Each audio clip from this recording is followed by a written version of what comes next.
everybody. This is Laura, City Scrapper. Thank you so much for joining me on my channel today. Today I have a layout that I made for Christmas. In December, I made quite a few layouts using the My Creative Scrapbook limited edition kit, and I only completed videos for a couple of them, and then I moved on to new projects, and I never finished voicing over some of the videos. So that is one of my goals. I have this video and then 2 more Christmas videos that I am going to be voicing over for you. So this layout started out with one of the beautiful 49 and Market papers that were in the December kit. I used some watered down white acrylic paint and I put some splatters on the background paper that I'm going to be using for this layout. I also used this awesome cut file. I love these cut files that are titles. For this cut file, I cut it out twice. You could see the one that I cut with the inner cuts at the top of the screen. I backed that one with the pattern papers that were in the kit. And then I made an offset and I didn't cut out those inner cuts. So that's just going to be for mounting the backed cut file on. And I'm using some paint, some sprays. This is a Tattered Angels Glimmer Mist, and I'm painting it green. This way, the cut file will contrast with the background, which is the pattern paper that you saw earlier. I really like to have a lot of contrast between the elements on my pages. And in case you're interested, the name of the color that I'm using is Golden Forest. And I put 2 coats of the sprays on that cut file so that the color would be a little bit darker. Now, all of these papers are from the limited edition kit. There was a beautiful 49 and Market collection that was featured in the December kit. It's called Vintage Artistry, Peace and Joy. I did some stitching on the cut file. I used some white embroidery thread and I stitched on both the word opening and the word presents. I really liked stitching. I think it adds such a nice texture and dimension and detail to pages. So I tend to stitch whenever I'm using a title cut file. I'm adding some glue. I want to make sure that the 2 layers don't come apart. So I put a whole lot of adhesive and then I press the 2 layers together.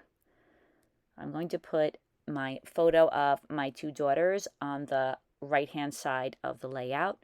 I'm using some of the pattern papers that were in the collection to mount the photo. I already mounted on some plain white cardstock, and I'm using the Distress Oxide in Mauve Lawn to ink the edges. This photo was taken 2 years ago on Christmas Eve. We were at my sister's house, and I really never appreciated, I thought I did, but I really never appreciated Christmas Eve until we couldn't have Christmas Eve or Christmas Day this past year with my family because everybody was coming down with COVID left and right, and it was just a very disappointing. So now whenever I look at Christmas Eve pictures, I am so thankful and so looking forward to this year and hoping that we can spend Christmas Eve and Christmas Day together. One of the things that I love about using a big title cut file is that with the photo, the composition of the layout is done, and then you just have to think about where you're going to put your embellishments.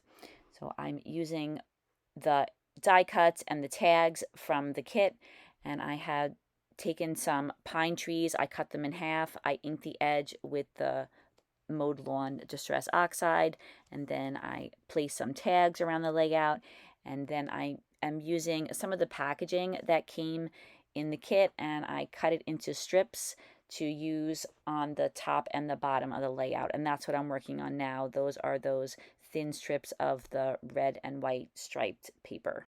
The strips that I'm using, they weren't 12 inches long, and I needed a 12-inch long strip to go across the top of the layout, but it was very easy to layer 2 pieces on top of each other and make them into a 12-inch strip. I did the same thing at the bottom of the layout. I ended up putting the sentiment that is at the bottom of the layout right now that says, "Have yourself a Merry Little Christmas," in the center of that red and white striped line, but I didn't know I was going to do that, so I just created a 12-inch strip by piecing together a number of different pieces of that paper, and then I inked the edges with the mowed lawn and attached it down.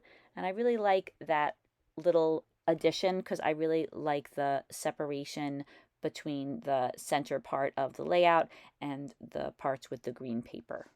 And I added the word Christmas between opening and presents, so really the title is now Opening Christmas Presents.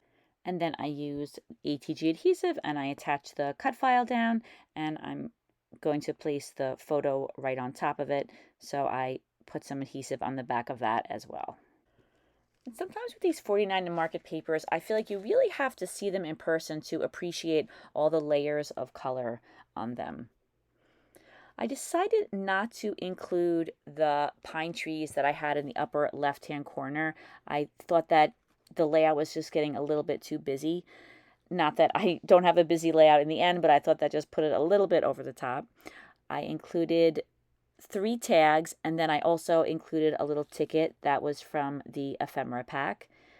I attached down the sentiment on the bottom of the layout, and then I put a paper bow over the photo. As usual, I'm adding some photo corners to the layout. I love adding the little pops of color, and I just feel that it's a nice finishing touch for the photo. So I used an EK Success scalped photo corner punch, and I punched out 4 photo corners from a very light green paper, and then I inked the edges and attached them down to the photo. For 2 of the tags, I use a We Are Memory Keepers punch, and it punches out a little circle or a little ring to go around the opening of the tag. I think that's another little finishing touch that I really like. I'm only going to put a ribbon in one of the tags, and you can see that I have the red ribbon in the tag that's at the center, and I'm going to add a little something to that in a moment. I used a die that was in my stash to cut out some holly leaves to just spread around the page, just make the page look a little bit more festive. And I also decided that I wasn't going to use the larger cluster of trees, but I did put the smaller cluster back on the bottom of the layout on the right-hand side. Now I'm adding some pine branches to the layout and tucking the branches in a couple of different places. When I started this series of layouts, I used some dies and I cut out a whole bunch of different pine branches. Some were small, some were big, some were dark green, light green. I cut out white ones and red ones, and that way I had a ready supply of pine branches to use on my layouts.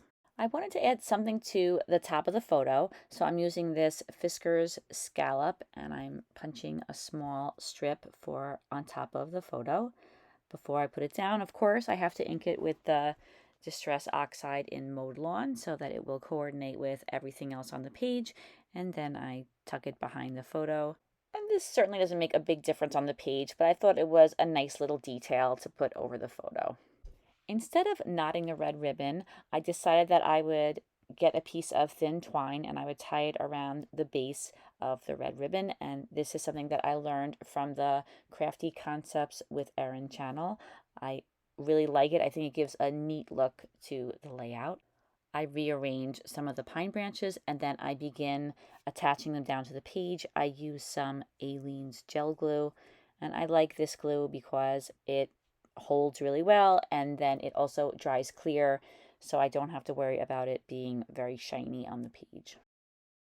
I was looking at the layout and I felt that there was a lot of green on the page and I wanted to add some red in there with the green. So I had the die cut pine branches and I had quite a few that were cut out of red cardstock, but I thought that to make the color a little bit more intense, I would add some Distress Oxide. So I add some Fire Brick Distress Oxide to the tops of them.